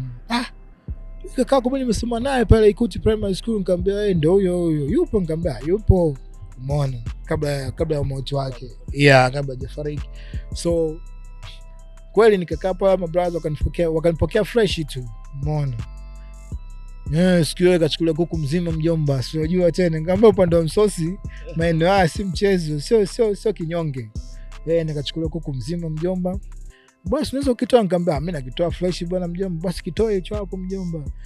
Kuku mzima na usijali, ndio umeshaingia mpango mzima. Basi nikakitoa mimi pale kuku mzima, umeona. Nikapika cha mchele mjomba, ka fresh tu, umeona.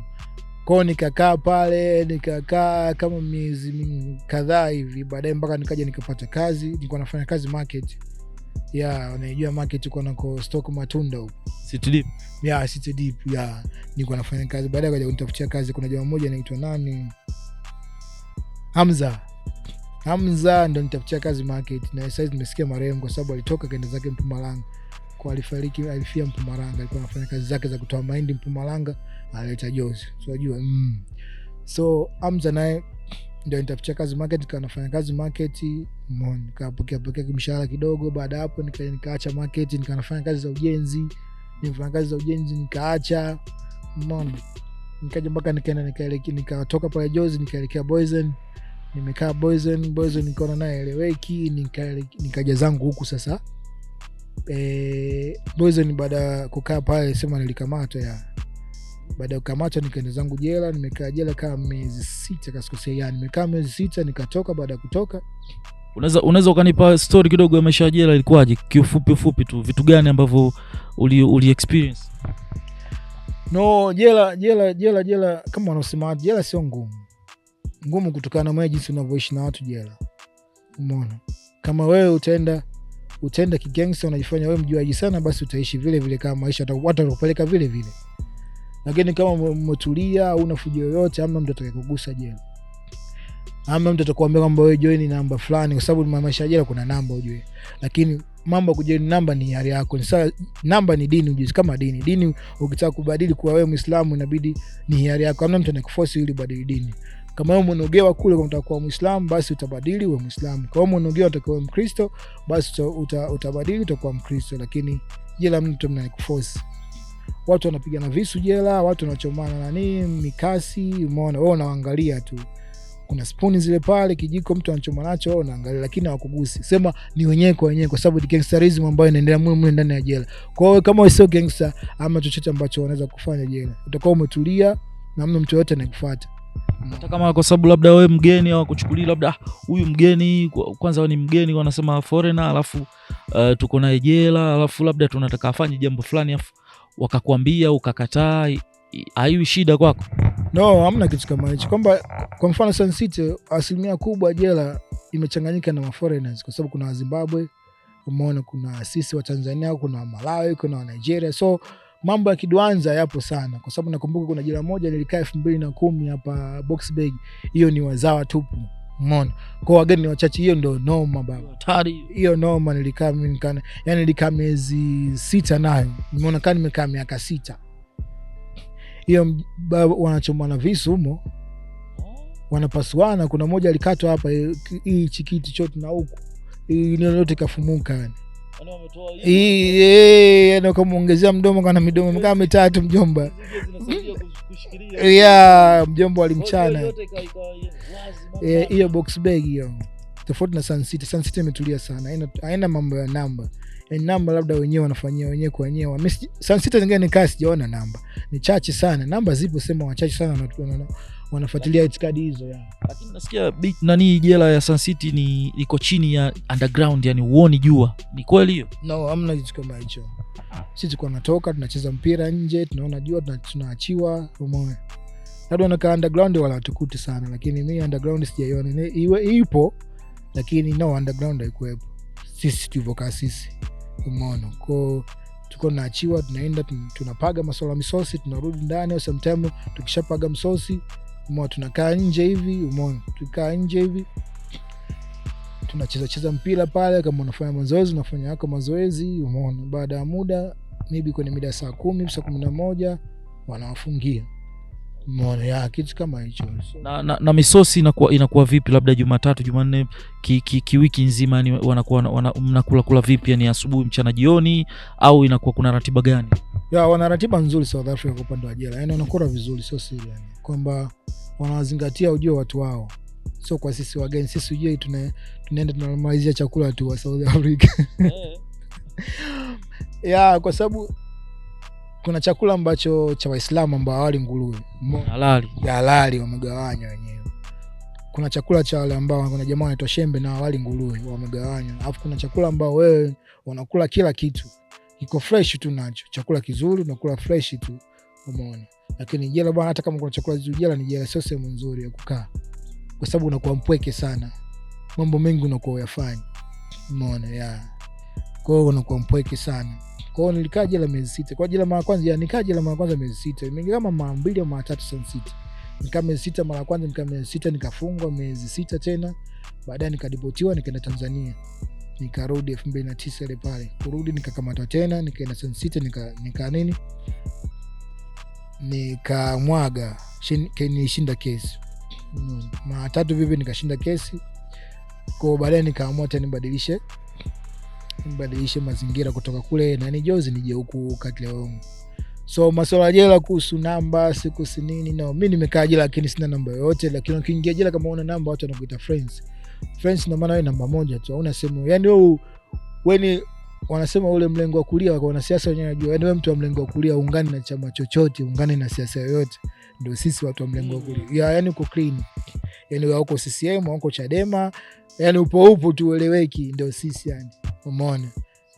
So ndio kitu kama hicho. Big up sana. Mimi nataka tu nisikie sasa kutoka kwa wewe mawazo yako. Mtu akiwa ameenda jela, watu huaga wanampa picha fulani kwamba huyu labda nili criminal au nilijitu fulani la hatari sana nini. Je, kwa wewe unaizungumziaje hiyo? Na swala jela, unajua jela anaweza kwenda mtu yoyote hata kama hujafanya kosa. Kwa sababu hata nani nature alimbaga yule ne anakwenda jela, sio wote wenye hatia, au sio? So mtu yoyote anaweza kwenda jela, uwe na hatia sio na hatia, so unaweza kwenda jela. Kwa hiyo kwenda jela sio kwamba wewe ndio mtu mwarifu sana au unafanya matukio mabaya sana, no. Kwenda jela ni swala la kawaida tu, kwa sababu unaweza ukajipitia zako hivi, mtu akakufananisha ndio huyu, hata unakamata mwa police station aitawazea wazee wanakamata kutoka kwenye tenga mpaka kuja kujua huko kwamba sio yeye. Wewe umeshaenda jela, ushakasa jela, ujue, umeona. Ndio kama hicho. Kama mimi kesi ya pili kasikosea, nilienda kusingiziwa, sikufanya kitu chochote. Na kesi ya tatu ambayo nilienda Boxburg ilikuwa hivyo tena, kwa sababu baada kutoka kule na Nissan City na kuja huko na Split, umeona, Katleong, nakutana na muziki huo tena, kamatwa na kesi ambayo sio kwangu. Nikaenda mimi nikakaa Boxburg miezi 6 pale, ambapo jela kwangu niliona ngumu kishenzi kuliko jela yote, si mchezo. Boxburg, watu kama umekaa Boxburg unajua Boxburg iko vipi. Wewe utanielezea Boxburg si mchezo bjo. Boxburg kweli hiyo, Boxburg kweli. Boxburg si mchezo. Nimekaa Boxburg mjomba, la jela si mchezo. Siombei tena kurudi tena, ingawa bado niko maeneo hayo huku na harakati zangu, lakini siombei kurudi tena Boxburg. Umeona? Na siombei kwenda jela yote beside Boxburg yani. Clean sasa hivi kabisa. Ni kwa sababu tushakuwa watu wazima sasa hizi. Umeona? Kwa hiyo tunatafuta maisha, tuweze kuwatunza wanetu. Umeona? Tuwatafute nao na maisha mazuri, sio wanaishi kama sisi. Wasiwe na harakati kama za kwetu yani. Wasiishi maisha ya taabu ya, ndio kitu kama hicho. Okay, mimi sasa kwa sababu unajua we ni mtu ambaye umekaa hapa na Bongo pia. Sidhani kama ulikuwa ni mtu ambaye labda ungekuwa labda Bongo, sidhani kama ungekuwa unapiga harakati zozote ambazo nje ya muziki. Umeona, labda ungekuwa unafanya muziki na biashara hapa na pale. Sasa unamshauri nini kijana ambaye yuko pale shule, yuko chuo, yuko kwenye prime age, ambayo ana uwezo wa kufanya mabadiliko ya maisha yake na kufanya vizuri na kufanya vyema kwenye maisha, either kwenye fani, either kwenye profession, either kwenye masomo? Umeona, unamshauri kitu gani kijana ambaye anatuangalia pale? Bwana, mimi napenda kama vipi kuchezea bunduki, au mimi napenda labda yani vitu vyovyote tu, mimi napenda uizi, mimi napenda yani madili yale. Unamshauri nini yani? Kitu gani ambacho labda ungemwambia focus kwenye nini zaidi? Okay, kwa upande wa vijana bwana, vijana kama vijana, unajua vijana mambo mengi sana. Kuna mambo kama yeye anajifanyia kama yeye, alafu kuna mambo mengine anafanya kutokana na grupu. Unaona? Kuna jambo lingine anafanya kutokana na kuiga. Umeona? So kama kijana kama wewe unataka kuja South Africa, sijui unataka kuja kupiga bunduki, huku maisha ni mafupi sana kuhusu masuala ya bunduki, kwa sababu tumepoteza ndugu zetu wengi ambao walikuwa wanapiga bunduki. Umeona? Na wao ndio watu maarufu. Umeona? Masuala ya bunduki. Umeona? Mwisho wa siku tumewapoteza. Kwa so kama unataka kuja kupiga bunduki, mimi sikushauri uje kupiga bunduki. Umeona? Kwa Waswahili wenyewe wanasema ukifa Waswahili si vitabu vya dini wanasema ukiua kwa upanga utakufa kwa upanga. Umeona? So kitu kama hicho. Kwa maisha ni mafupi sasa, kwa sababu hamna mtu ambaye anaweza kuepuka kifo. Sote tutakufa. Lakini tuangalie kutafuta maisha kwa njia za kihalali. Mimi inakuwa vizuri zaidi kutafuta maisha kwa njia za kihalali kuliko kufanya mambo ambayo yako nje na uhalali. Yani wewe ufanye mambo illegal tu. Umeona? Kwa jitahidi yani kama kijana yani uepuke mambo hayo kwa sababu kuna njia nyingi yani. Especially kama una fani, kama wewe ni mechanic unaweza kuja South Africa ukafanya mambo yako na ukaishi vizuri. Umeona watu wako wengi ujue huku vinyozi, umeona watu wengi ujue wanafungua biashara zao na wanaendelea. Umeona? Kwa kama ukitoka Bongo, kama hata kama una fani yoyote, jitahidi kama ukija huku uwe na capital yako. Umeona? Sikushauri kwamba usije au uje, no, unaweza ukaja and then make sure that una capital yako kishako unakuwa na support positive afu unajua kabisa mimi nikija huko nataka kufanya nini. Au kama unakuja kwangu mimi Mzee Lumo, unajua kabisa bwana Lumo nikienda kwa Lumo najua atanipa idea. Sema uje na mtaji wako, sio ukija huku nitegemee mimi. Umeona? Mimi mwenyewe nina familia huko inanitegemea, na familia Bongo inanitegemea. So kama unakuja huku kwangu, okay, mimi nitakupokea vizuri. Then mkishafika kwangu nitakuuliza, tutakaa chini, niambia mjomba, okay, umeshafika, hii ndio South Africa, umeiona magorofa yake yanazidi ya Kariakoo na yanazidi ya Tanzania. So tunafanyaje? Umekuja na nini? Una capital gani? Una biashara yote? Una idea yote ambayo unaweza tukaifanya? Umeona? Unaweza tukakaa chini and then ukaniambia bwana mjomba, mimi nimekuja na 1 2 3. Umeona? Kama umekuja na 1 2 3 and then mimi nitakwambia no, hii ambayo nataka kufanya wewe sio nzuri. Au tujaribu hii hapa kwa sababu mimi nina experience hiyo na maisha nipo kitambo. So naomba tujaribu hii hapa, labda inaweza kututoa. Umeona? Na mwenyewe utaifurahia. Wewe unasemaje? Mjomba wako ambao kwa sababu mwenyewe ndio upo kitambo, basi mimi nakusikiliza wewe. Umeona? Kwa ndo kitu kama hicho yani. Kwa jitahidi kama unakuja huku kuja na capital. Kitu ambacho kitakusaidia kwa sababu kija huko and then uanze kulala nje, uanze maisha yale na gani vipi ibaya na kuasia. Nakuasia kwa sababu ukutane na watu sahihi. Ukutane na watu sahihi yani.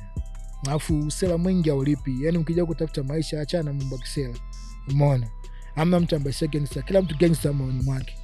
Umeona? Gangster unatokana na kwamba wewe unatafuta maisha vipi. Unajua unapotafuta maisha ni gangster hapo. Ina maana una fight, unataka utoke katika maisha. So gangster lazima mpige mtu bunduki. Gangster sio lazima mpige mtu visu. Gangster sio lazima uwe msela unavuta mibangi au unavuta madawa kulevya, no. Unaweza kuwa gangster afu kwa unatafuta maisha yako clean tu. Umeona? Kwa gangster huko design nyingi tu. Umeona? Lakini gangster ambao kama unafanya maisha yako clean yani unakuwa very smart, wewe ni bonge moja la gangster yani. Umeona? Kwa bonge moja ya hustler. Umeona? Kitu kama hicho.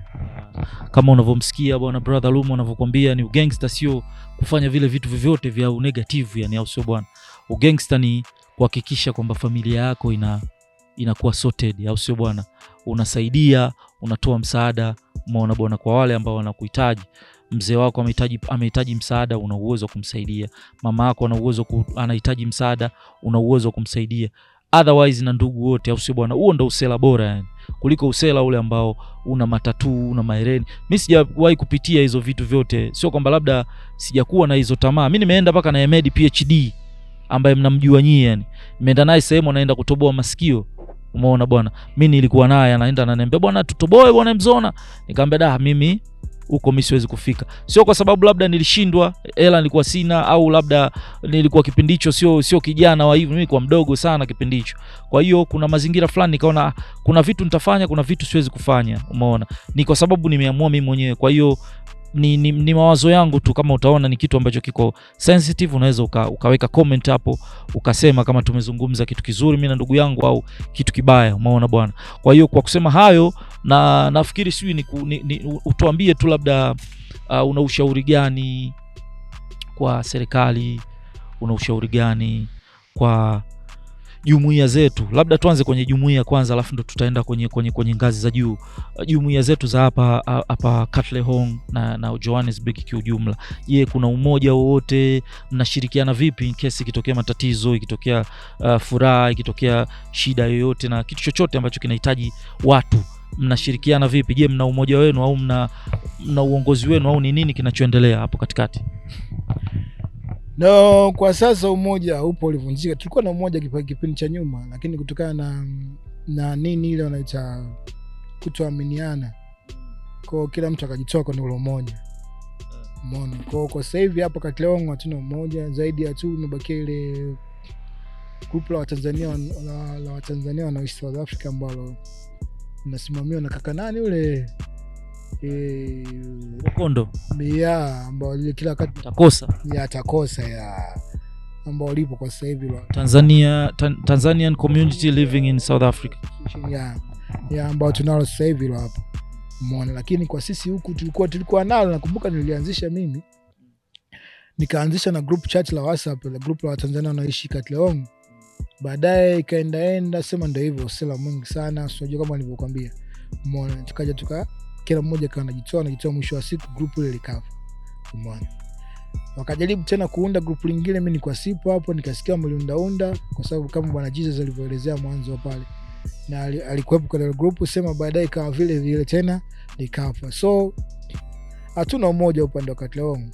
Lakini mimi nilikuwa na insist kwamba kama kuna uwezekano kuunda tena lile kundi la umoja wetu wa Katleong, inakuwa kizazi sana, inakuwa vizuri sana, kwa sababu inatusaidia sisi wenyewe ambao tunaishi hapa Katleong, kama tunapopata matatizo linatusaidia katika mambo yetu, yani moyoni, matatizo yote, masuala msiba, mtu akiumwa, umeona, mtu akipata matatizo mengine beside kuumwa na msiba, umeona, mtu akiwa na shida na hela tu, anataka kufanya biashara au kufungua biashara, ina maana sisi tuna hela group, unaweza kumsaidia kufanya biashara, then akishapata hela arudishe kwenye group, kwa sababu inakuwa yani fresh sana kama sisi wenyewe kwa wenyewe tunasaidiana kwa nazungusha ile hela, umeona, inakuwa inasaidia fulani hivi, umeona, kwa sababu tunakwama, kwa sababu unajua hapa tuna ndugu, watu wengi tuna ndugu, tuna familia, unajua watu wengi tunaishi hapa, tumekutana hapa kama mimi na wewe tumekutana hapa, yani tuongea bongo, ujue, umeona. Kwa hiyo tukutana hapa ndio tunakuwa ndugu tena, umeona, kwa sababu tuko nchi ya kigeni. Kwa hiyo ukikwama, hamna mtu yote anaweza kusaidia zaidi ya ndugu yako ambaye alikuwepo hapo, umeona. So mboe mimi namuita kama ndugu, nyinyi sisi tunaita mboe, lakini mimi mtu hapa Mtanzania yote namuita kama ndugu, umeona, kwa sababu mimi na yeye tunaongea Kiswahili na yeye mwenyewe anaweza kunielewa zaidi kuliko hata mtu hapo, umeona. Bana, mimi kitu ambacho nachoweza kujazia hapo, unajua sometime kutokana na experience yangu ndogo ni ambayo nimeiona au nimekutana nayo kutoka kwenye hizi makundi au kutoka kwenye hizi miumoja au kutoka kwenye vikundi tangu tulivyokuwa navyo tangu kipindi hicho mtaani, yani naweza kusema nyumbani, umeona, zile kipindi kile macampus sijui na nini. Unajua mtu unaweza ukaja na wazo zuri ukawaambia ndugu zako, jamani, mimi nimekuja na wazo zuri, kwa nini tusiwe na camp au kwa nini tusiwe na kikundi cha kusaidiana, umeona. Ukawa na wazo zuri na wale watu wote wakakusikiliza, kama ni watu 10 umeongea nao wote 10 wakakusikiliza, umeona. Akatokea mtu wa 11 akamwambia huyu anachukua hizo hela anataka kufanya mambo yake, yani akatia sumu moja ndogo ambayo ile sumu inakuja ina distract kila kitu. Kwa hiyo tuwe makini sana na hiyo kitu, naiona sana inaendelea sana hapa Afrika Kusini na kwenye makundi mengi ya Watanzania, umeona. Sio tu, hata mimi nilikuwa nimeanzisha kundi la Teusa, umeona, Tanzania Entrepreneurs Living in South Africa. Lile kundi limekuja likafa kwa sababu ya watu wachache sana, lakini aim ilikuwa ni kukua na kwenda kufika mbali na kuweza kufika malengo, sababu nilikutana na mheshimiwa balozi aliyetoka katika mazungumzo naye, nikamuelezea zile sera ambazo nitaka tuzifanye kwenye ile group, na inabidi tuongee. Yani unajua uko kwenye kikao na viongozi wengine, wenyekiti wengine wa vikundi vingine, anakuambia bwana inabidi tuongee, yani kuna kitu nilikuwa nimeweza kukiplant kwake, kikawa kiko very important. Akaona huyu mtu inabidi mimi nilikuwa namwambia sisi tuko wengi hapa, kwa nini tusifanye biashara, umeona, ya kuweza hata tuwe na friji ambalo la kuweza kuweka maiti zetu, umeona bwana, na kuweza kusafirisha bongo. Hicho kitu ni kitu ambacho yani kwanza ni biashara, alafu pia itatusaidia sisi wenyewe wa Tanzania, umeona. Lakini lile wazo likawa limefanywa hivi likapelekwa kule, watu bado wanazidi kuja na bado tunahitajiana sana.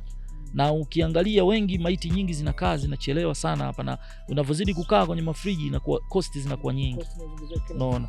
Kwa hiyo sizungumzi hivi kwa ubaya, lakini nazungumza kama mtu ambaye najua any day inaweza ikafika siku yangu na mimi nikachangiwa kama watu wengine, umeona, au wewe unaweza ukachangiwa, au mtu mwingine yote unayetuangalia pale. Kwa hiyo kwa hilo yani mara nyingi inakuwa ina disappoint sana tunavyokuwa tunakosa ile umoja yani wa kiukweli yani, kuliko kuanza kutembea na madaftari.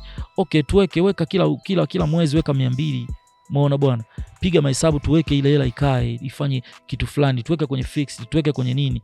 Anyways, mimi nazungumza tu hivyo kwa sababu nimeona hii ndo stage ya kuzungumza, na niko na ndugu yangu ambaye ni kiongozi pia sababu tumekutana kwenye majukwaa mengi ya mikutano ya Watanzania, umeona. Ndio maana nimejaribu kulipitisha hilo. Kwa hiyo na mimi nakutakia kila laheri na ninakuombea, umeona bwana, uweze kulifanikisha. Na kikubwa tu ushauri wangu wa mwisho kwako na kwa wote ambao wanatuangalia pale, hasa Watanzania ambao wanaishi hapa Afrika Kusini, fanya kitu kwa ajili ya wale ambao unajua wanapenda. Umeelewa vizuri? Usifanye kwa sababu tu, usiogope kufanya kwa sababu ukaona kuna wachache ambao hawapendi kusupport. Unaona, kama mimi sasa, labda kwa mfano kipindi hichi ninachofanya au vipindi hivi ninavyofanya, kuna baadhi ya watu yani wana mind yani, ushaona, yani anakumind, lakini kuna watu ambao kila siku wanakaa wananisupport, umeona, wanakuwa wananiambia da, kazi bwana unafanya vizuri, kazi kaoji sehemu fulani, kazi mtafute mtu fulani, labda kama hivi tumepiga story mimi na wewe, wamependa madini yako, na kwamba bwana mtafute ule mshikaji bwana, muulize swali fulani.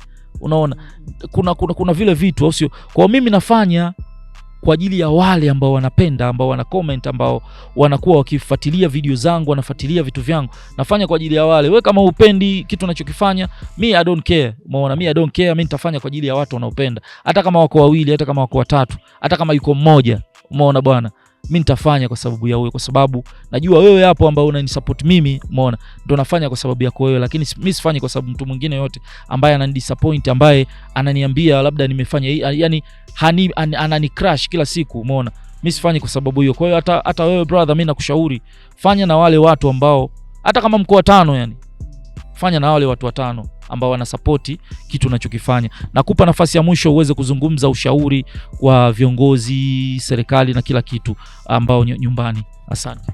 Okay. Ya mimi kiupande wa nyumbani, kiserikali, labda niongele kuhusu hapo, niongele kuhusu nyumbani kwani. Yani sio siasa sana, mimi nataka tu uzungumzia hali yetu sisi, kwa sababu tunaoishi huku nje, yani kama mambo ya ulisema tulizungumzia nini, raia pacha, sijui nini, vitu kama hivyo. Ya dual citizenship. So mimi kiupande wa raia kiserikali niko na sana mimi niko naomba kitu chapo cha raia pacha. Raia pacha ambao sisi tunagombania miaka nenda rudi mpaka sasa hizi, toka kipindi cha Mkapa kasikosei, cha Mkapa, cha Magufuli, cha Kikwete kasikosei, Magufuli, mpaka sasa hizi yuko mheshimiwa Mama Samia. Kwa niko naomba mama, kama atanisikia kilio chetu, sio mimi tu peke yangu, tupo wengi ambao tunaishi nje ya nchi tunataka uraia pacha. So mama kama atasikia, umeona, mama kama atasikia kilio chetu, tunaomba nikuomba sio mama pekee, nikuomba serikali nzima ya Tanzania, umeona, nilikuwa naomba kwamba watufikirie sisi ambao tupo nje, kwa sababu uraia pacha tunautaka. Kwa sababu gani? Asili, mjasiri wasema mjasiri mwenyewe aache asili, umeona. Mimi asili yangu imetokea Tanzania, hata kama nitakuwa na uraia wa South Africa, lakini Tanzania bado iko katika damu yangu kuliko hata South Africa. Au hata kama mtu wa Marekani anaishi Marekani, atakuwa na ile asili ya Kitanzania. So ile nature ile ya Kitanzania. So nilikuwa naomba serikali itufikirie kuhusu swala, kwa sababu tumepiga kelele sana miaka nenda rudi, miaka mingi sana, lakini bado hatusikilizi kuhusu uraia pacha. So niko naomba serikali mlifanyia ile kazi, mlifanyia ile jambo mapema ya haraka iwezekanavyo. Ni miaka karibia 10 sijui 20 mpaka sasa tunagombania kuhusu uraia pacha, umeona. Ni kitu ambacho ni muhimu sana, ambacho kinaweza kunisaidia mimi, kinaweza kusaidia ambao wanangu ambao wapo hapa, umeona, inaweza kusaidia sisi na serikali yetu ya Tanzania. So tulikuwa naomba kwamba serikali tufikirie kuhusu swala hilo hapo, umeona, kitu kama hicho. Okay bana, na kuendeshia kipindi hichi naitwa Mzona Classic, wengine wananiita Adam the First Man on Earth, wengine wananiita kazi. Leo nimekuja mitaa ya Katlehong na nimekutana na ndugu yangu hapa, brother yangu na mkali kabisa kutoka kikosi cha Mizinga, ndugu yangu Lumo, au sio bwana? Naona tumemaliza au unasemaje? Bwana, mimi sina usemi wote zaidi kushukuru tu kunitembelea mitaa ya Katlehong. Na kunifanya kwamba nionekane bado nipo naishi, bado harakati bado naziendeleza, umeona. Harakati sio muziki tu, bwana, hip hop ni maisha halisi, jinsi hata sio lazima uimbe ndio hip hop, na maisha halisi jinsi unavyoishi ni hip hop, umeona.